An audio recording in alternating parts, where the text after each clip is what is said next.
Bonjour à tous et bienvenue sur ma chaîne YouTube. J'ai enfin décidé de me lancer sur YouTube avec du contenu de hockey. Après avoir atteint les 1000 abonnés sur TikTok, je me suis dit pourquoi pas développer des vidéos avec plus de temps, plus de profondeur sur le sujet. Et j'ai décidé que les dimanches, ça allait être pour le preview de la prochaine semaine de hockey dans le monde du fantasy. Donc on va parler de qui joue le plus souvent, qui on pourrait pick up comme streamer pour cette semaine, qui est chaud dernièrement, qui est plus froid, et les blessures, plusieurs autres affaires qui vont vous aider dans le fantasy. Et si vous ne faites pas de fantasy et que vous aimez juste le hockey, ben ça va être quand même un très bon preview pour savoir le bon hockey qu'il va avoir dans la semaine à suivre. Donc juste avant de parler des équipes, il faut quand même faire un petit wrap-up sur le week-end All-Star. Des bons points, des mauvais points. Le concours des habiletés, c'était le fun, la fontaine de Bellagio, c'était le fun, le Blackjack, mais c'était déjà pre-record pour que les joueurs puissent être sur la glace avec les autres. C'était le fun de mettre des aspects de la ville, mais ça aurait pu être ça à la glace. Je sais pas. Le concours d'habileté, le breakaway, Zegras, il est juste malade. Sinon, tu regardes Hughes, c'était créatif de Bring Cat aussi. Kaprizov, c'était quand même drôle. Pietrangelo, il amène la fanfare. Puis il tape sa puck, rate le net. L'autre il donne un 19. La NHL dit c'est trop drôle, mais un 19, c'est lui qui gagne. C'est pas tant insane. Niveau des games, il y a des équipes qui voulaient, il y a des équipes qui voulaient pas. La Pacifique, Peter DeBoer il a dit en entrevue qu'il était encore un peu hangover. Peut-être d'après moi d'autres joueurs de la Pacifique. Il y avait tout qu'un club, mais le problème avec les matchs des étoiles, c'est que souvent les joueurs veulent trop.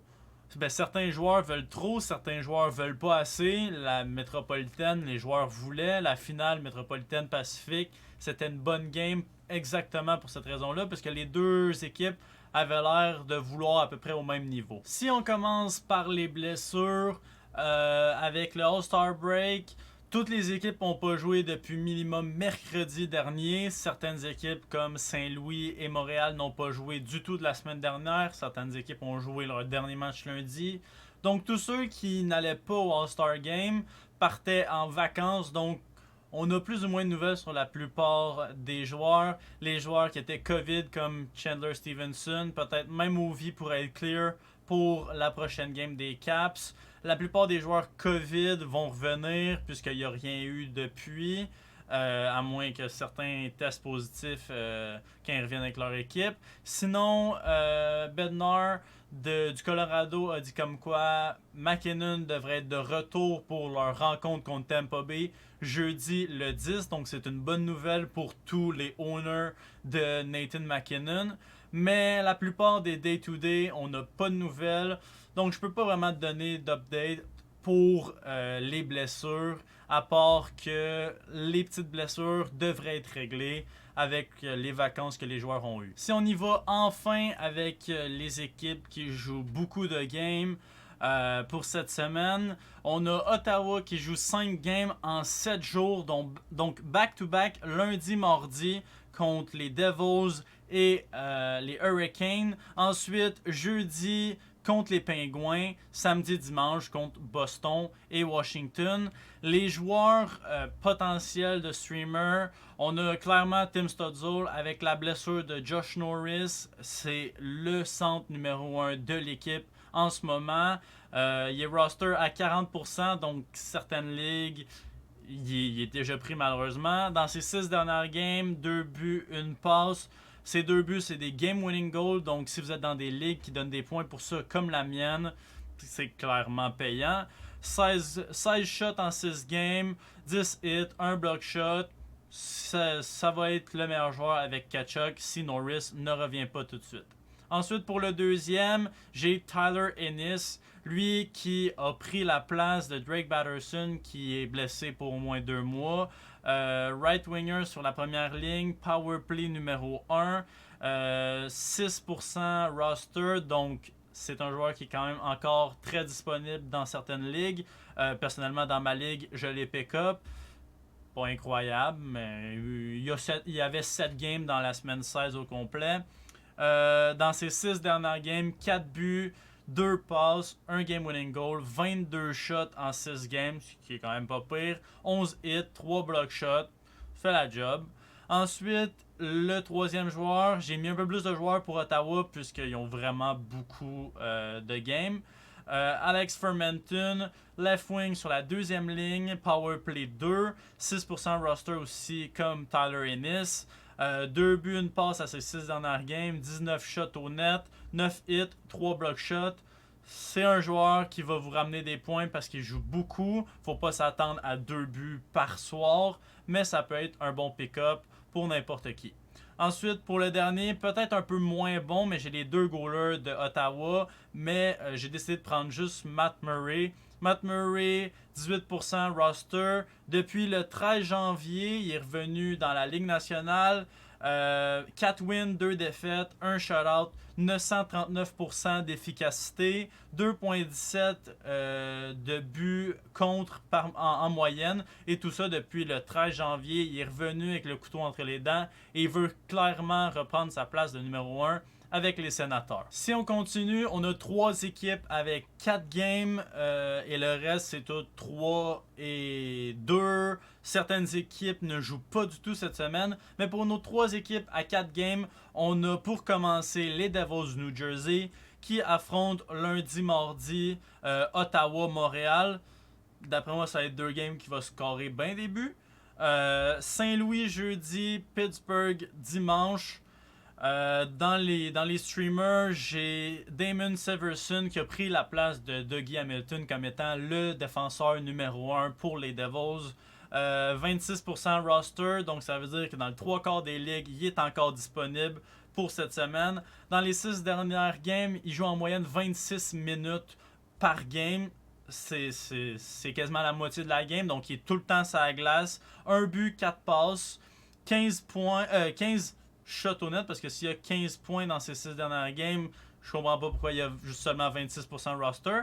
Mais 5 hits, 7 block shots, il est power play 1, donc c'est quasiment sûr qu'il va faire des points, peut-être pas un point par match, mais sinon il peut venir compenser avec ses shots au net, quasiment 3 shots en moyenne par game dans ces 6 dernières.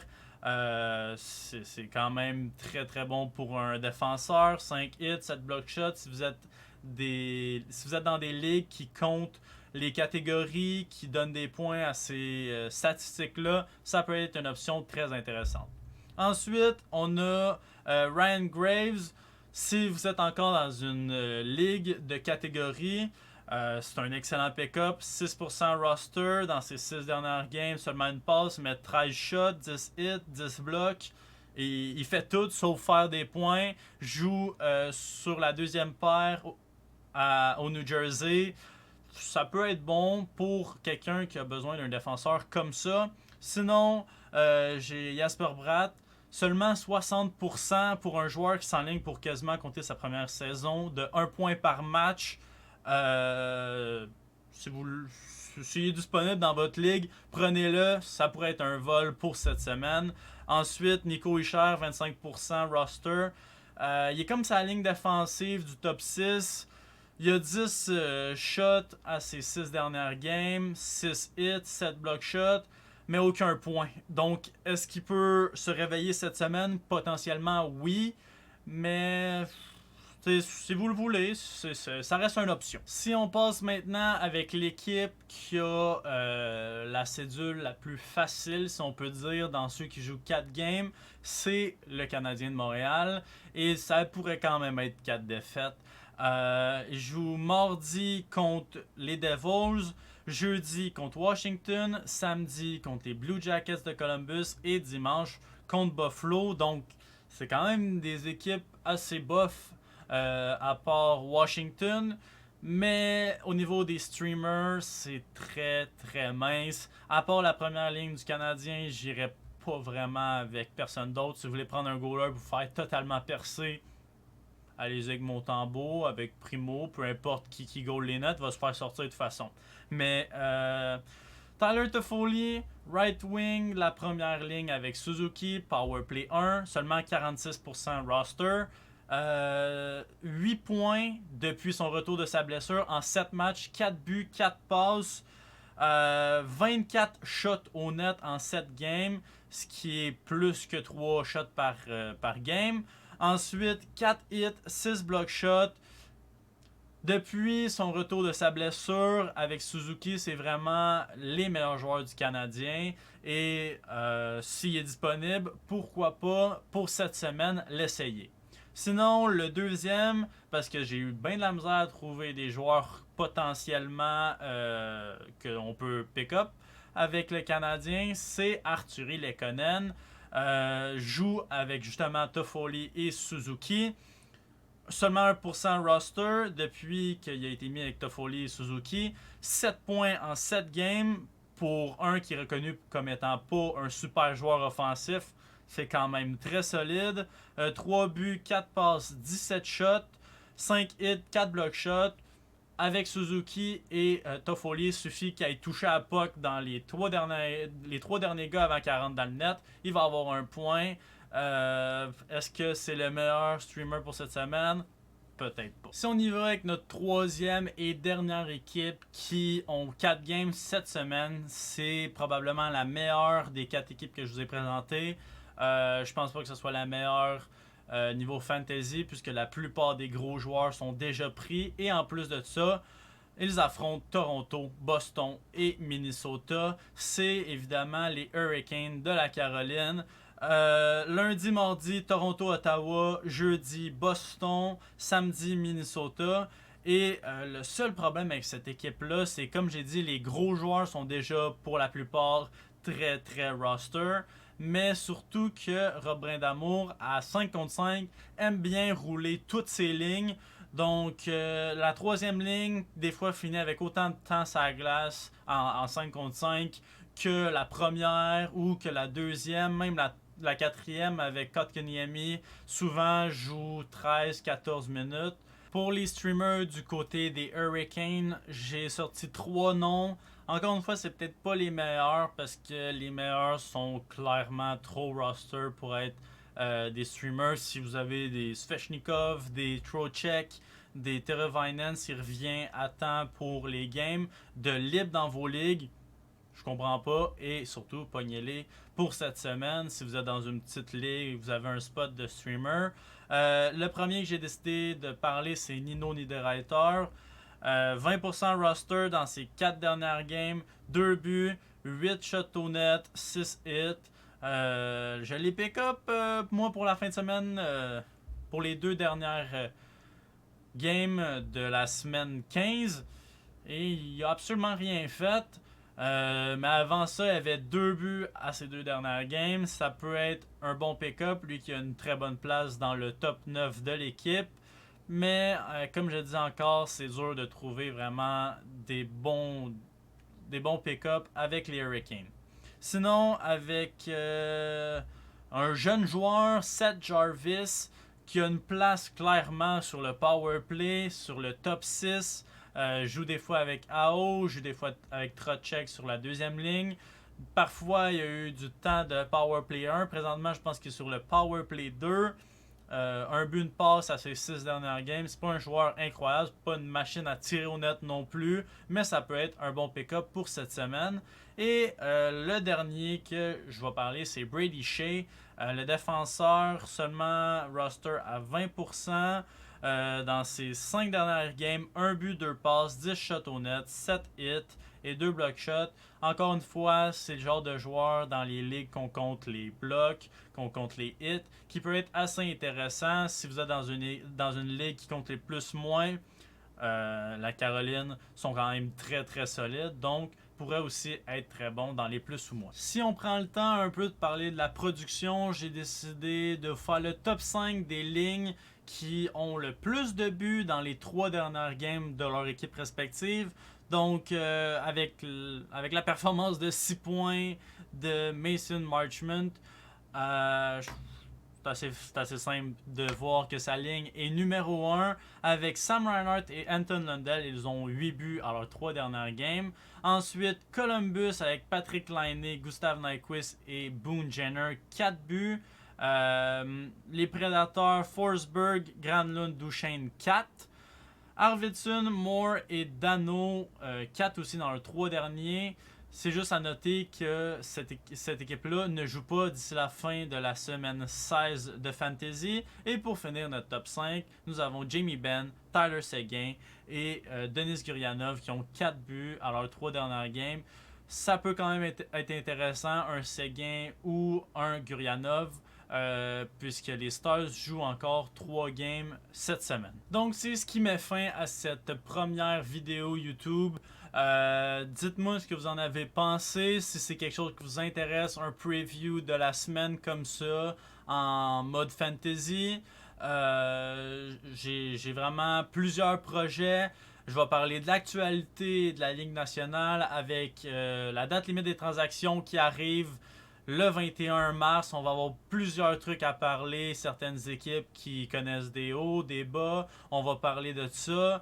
J'aimerais vraiment que les jeudis, on fasse une vidéo sur un prospect en particulier. Cette semaine, jeudi, je vais faire ma vidéo de mon mock draft. On va aller sur Tankathon. On va simuler la loterie. On va avoir un ordre de repêchage et je vais vous faire un draft selon moi si je repêchais pour chaque équipe dans le top 16. Ensuite, je vais prendre le temps chaque semaine de parler d'un prospect en particulier, de regarder des clips, pas seulement ses highlights, mais ses chiffres en général pour voir ses forces, ses faiblesses. Mais c'est pas mal ça pour mes projets avec cette chaîne YouTube d'NHL. Je vous dis à la prochaine. Ciao, bye.